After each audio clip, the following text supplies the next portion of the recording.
This is Andy. Andy Dane Carter. Is this Jake Loeffler? Yes, it is. How you doing, man? I'm doing well, my brother. How are you? I'm great, thank you. Hey, you have a second to talk? So, remember I talked to you about the Dollar General or Dollar Tree or whatever? Yep. Wanting to buy a couple lots of mine. I think it's a great idea. So they're wanting it. Of course they're wanting it. They came to you with their pants down. Well, so I just want to give them a price that, I mean, I'd love to sell it, to be honest, but I'm right in the middle of these renovations. And, you know, I want to come up with a good price. Okay. Know? And I'm just not quite sure. What that is? I don't know. Yeah, exactly. Okay. So I'm wondering if you have any insight into that. Yeah, well, I mean, we have to reverse like the whole deal. So we have to reverse engineer how much you've already spent in rehab, how much it's going to cost you to complete your rehab, what those projected numbers look like for you to hold the property for 10 years for your family. So we've got to get a really good value on what the property is worth the way it sits right now, halfway renovated, what the property is worth to you fully rented, fully occupied over the next 10 years. This is how much money you're going to make for your family. And is it worth it to sell it to the Dollar Tree for whatever amount? And that amount has to make sense for your family to give up this piece of dirt. Like I was telling you before, the mere fact that they even came to you, you're in a good spot, man. Like you have a lot that you can do. So they want me to give them a price. Of course they do, because then they want to know how they can negotiate. You can always go backwards. I mean, I don't know how many times I've been like, I'm going to throw out this ridiculous number and they're going to say no. And then I throw it out, they're like, okay, cool, we'll send you the contracts. And I'm like, shit, I left too much on the table. So I learned, and I like to fish around and be like, oh, you know, I'm kind of interested in selling. I just got to figure out if it makes sense for me and my family, and then throw out a number. But you want to throw out a number, not like you don't want to throw out some like crazy number like an asshole. You want to have numbers and metrics to back it up. So, and what that means, and what I mean by that is, even if you paid somebody to do like a valuation, or even just like a broker that lives in the area, it's like, hey, what do you think this thing is worth, fully rehabbed, fully remodeled, ready to go, and what's it going to rent for? And then you just add up all those numbers and see, well, here's what it's worth based on the pro forma and based on what is its gross income every year. Because this is how I look at every investment property. It's its own company. Like this particular building, if it makes $160,000 a year before expenses or after expenses, like that's its own little business. And that's the way banks look at them, and that's the way everybody else does too. So if you want to send me all the information on it, I would be more than happy to look it up. But I would get two people's opinions, because are you doing it for commercial or are you doing it for residential? What do you mean, the renovation? Yes. It's going to be a 3-unit and a 1-unit.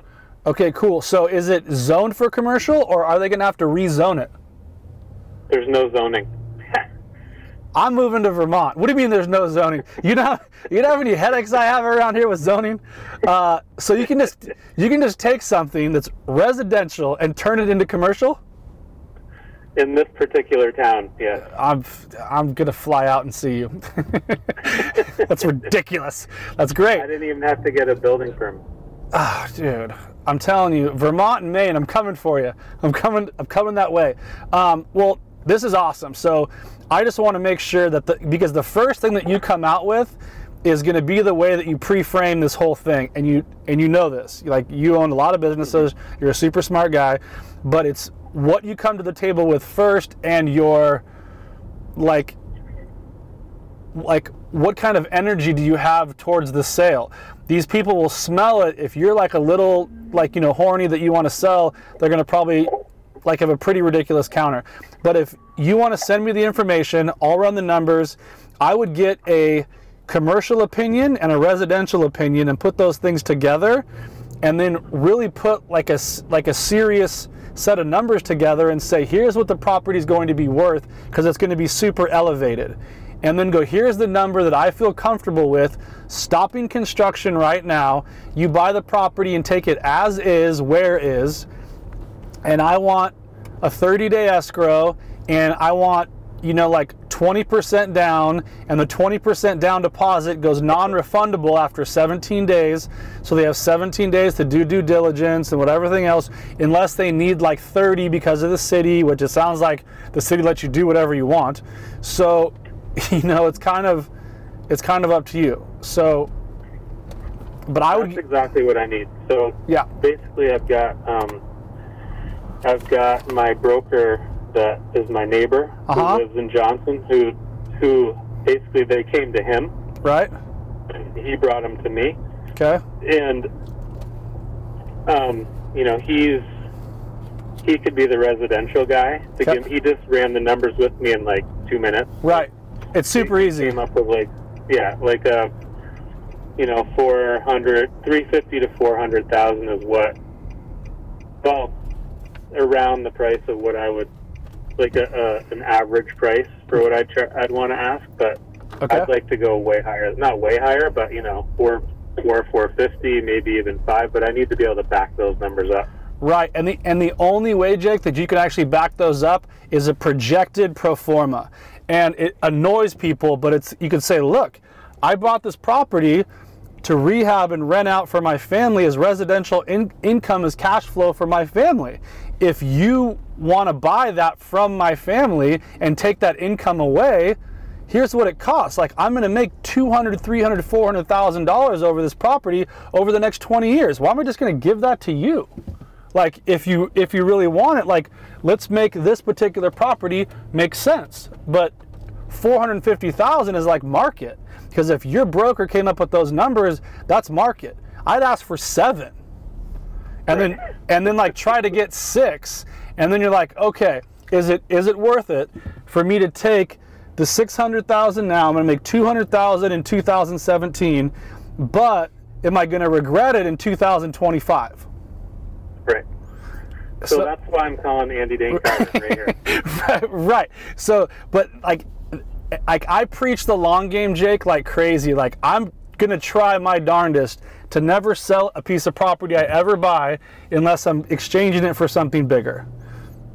Like, it's one of those things where you're in the best position because you're in a great spot if you finish the rehab and you keep it. You're in a great position if you take the cash right now and move it into something else, or move it into a different business, or buy something else for $400,000, take $200,000, put it into your company, which is killing it, and like take some heat off of that. Like, you're in such a good spot, bud. Like, there's so many different ways you can go. I just want to make sure, like, it's to get the top price. All right, so I'd like to, if you have time, to help me put together that pro forma. Sure. And help me come up with a price, and I'll compensate you for your time. And, you know, let me know. I'm heading to Ireland right now. Yes! Silly. My homeland! And, yeah, man. So I'm going to put together some numbers and I'll send them over to you. And I told them to just hold on a week while I, you know, figure this out. That's exactly what you tell them. Go, look, I got some numbers. I'm here right now working with my attorneys and my CPA and my board. I'm going to be leaving the entire country for the next week or two. I'll have something to you guys in writing as soon as I get back. And then just push them out like that. Like, you want to be so ambivalent right now that you're like, look, I've got some people looking at it for me, you know, and just tell them, go, look, I own, run, and operate 2 very big companies. Like, this is why I buy real estate, because I just want to, like, sit back and collect rent like everybody else. Yeah. But they want to take that from you, so with that take is a price tag. Right. And they're also looking at the neighbor's property who has 1.4 acres, and they live on like a trailer, and they're like 85 years old. Because they want to buy both. Yeah, they want to buy all three. I know what they want to do. They're a big corporate company. They want to get their hands in there. One of them's going to be a parking lot, and the other one's going to be like the actual business. I already know what they're going to do. So we just got to make it worth really wild for you, because I care about you. Well, the thing is, they have, I've got like, I think it's like, say, 3/4 of an acre, and the neighbors have a little less than 1.5. So if worse comes to worse, I think they could make it work on the 1.5 acres, but I think to make it really good, they'd want all of it, you know? Yeah, and I'm just going to throw this out in the dark, but you're probably a much shrewder businessman than the guy next door to you. They're going to probably like absolutely steal that property, and they're going to offset their cost and what they're going to have to overpay for you. And that's our goal. Right. Property address, and I can kind of go from there. And I just need some numbers that you actually pulled with your residential guy. That would that'd be super helpful. And if you could give me his contact number just so I can call him, that would be awesome. Nice. Andy, thank you so much, brother. I appreciate it. Anytime, my man. Call me whenever. And I'm dead serious. If that's how Vermont rolls, I might buy some stuff out there. Okay. Nice. All right, man. I'll talk to you soon. All right, brother. See you, man.